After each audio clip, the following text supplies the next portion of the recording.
Hai Tuan, boleh tak Tuan share pada saya perubahan Tuan selepas menggunakan Tiger Making? Selepas saya menggunakan Tiger Making, saya dapat rasa banyak sangat perubahan. Sebelum ni saya batuk, kerap sangat batuk. Bila bangun pagi je memang batuk.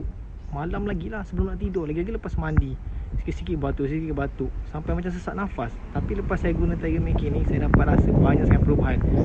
Saya punya nafas pun lancar, rasa memang sentiasa okey lah bila bernafas. Lagi satu yang saya dapat rasa perubahan bila saya amalkan, saya rasa makin bertenaga. Saya memang showkan dan sarankanlah siapa yang ada masalah batuk, gunalah Tiger Making ni. Tiger Making ni memang banyak bagi kesan positif pada saya. Okey, terima kasih Tuan.